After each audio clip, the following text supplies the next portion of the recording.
In our everyday lives, we encounter a variety of texts, news articles, advertisements, essays, and social media posts.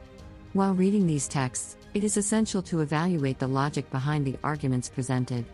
Faulty logic can lead to misinformation, misunderstandings, and poor decision-making. This guide will help you identify common types of faulty logic and enhance your critical thinking skills.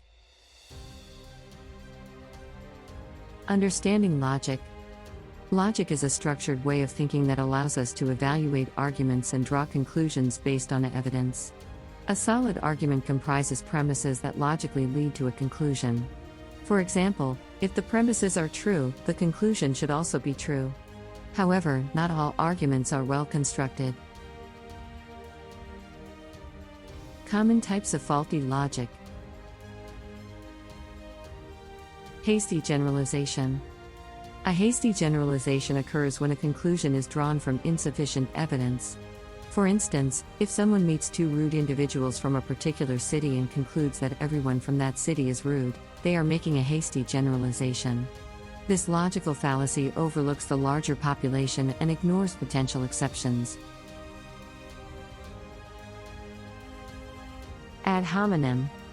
The ad hominem fallacy attacks the individual making an argument rather than addressing the argument itself.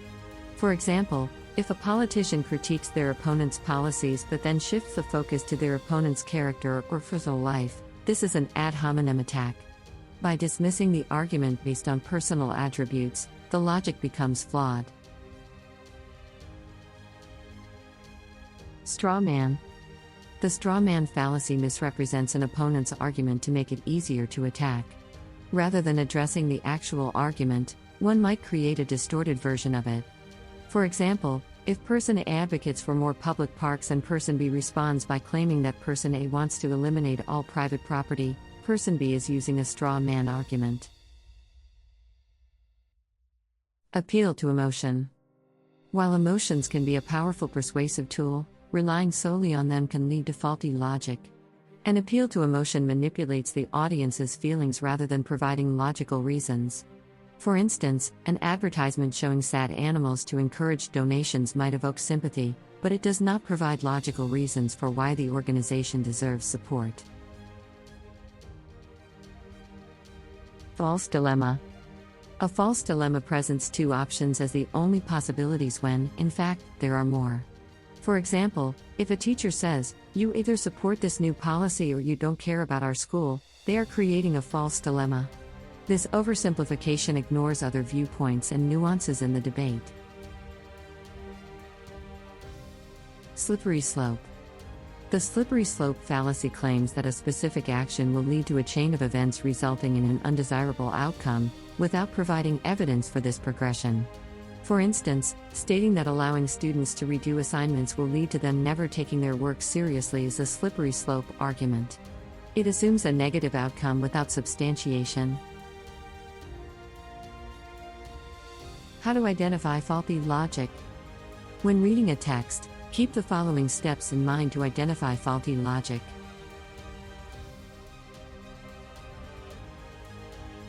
Evaluate the evidence. Check if the argument is supported by strong and relevant evidence. Are the examples provided sufficient and representative? Look for overgeneralizations. Be cautious of statements that make sweeping claims without supporting data. Assess the arguments. Determine if the arguments are directed at the issue or if they digress into personal attacks or misrepresentations. Identify emotional appeals. Recognize when emotion is being used to persuade rather than logical reasoning. Challenge dichotomies. Consider whether the argument presents a genuine choice or if it overlooks other options. Analyze consequences. When faced with slippery slope arguments, ask for evidence of the claimed outcomes and whether they are likely. Sample passage and analysis. Passage. We must invade Iraq to protect the American people. Saddam Hussein has weapons of mass destruction, WMDs, and has shown he is willing to use them. If we wait, we risk another 9/11, this time with even greater loss of life. If you oppose the war, you are putting American lives in danger. Analysis. This passage contains several examples of faulty logic. Appeal to fear. The argument evokes fear of another 9/11 to push for war, regardless of actual evidence about WMDs. Post hoc reasoning. It suggests that not acting now will cause another terrorist attack, without a causal link. False dilemma.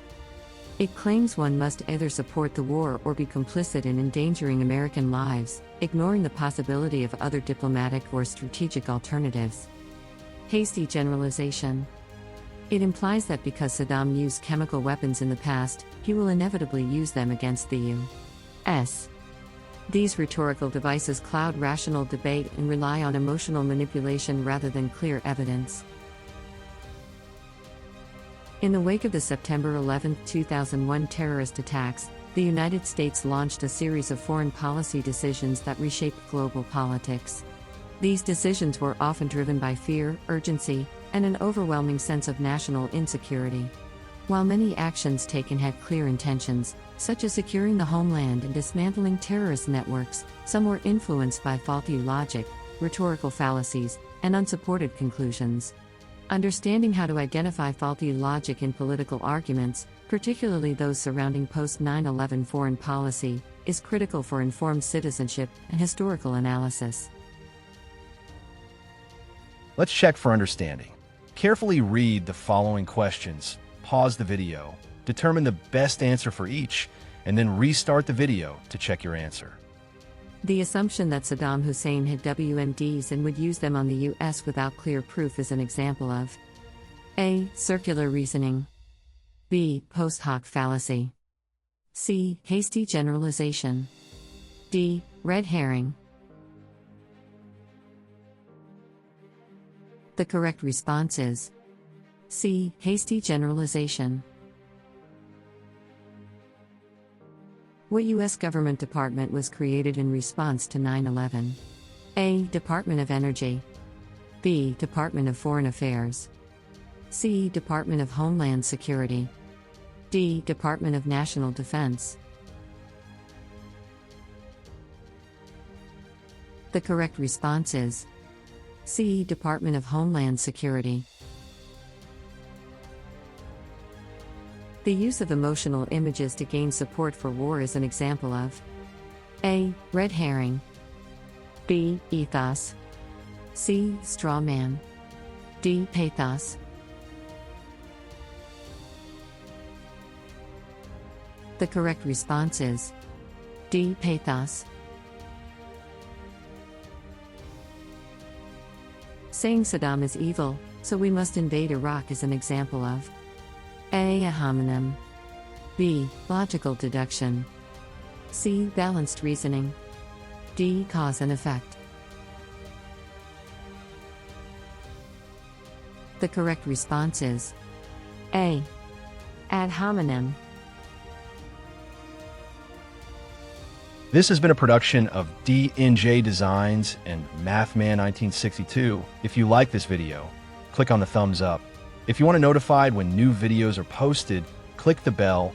And if you want to see more videos like this one, click on the subscribe button.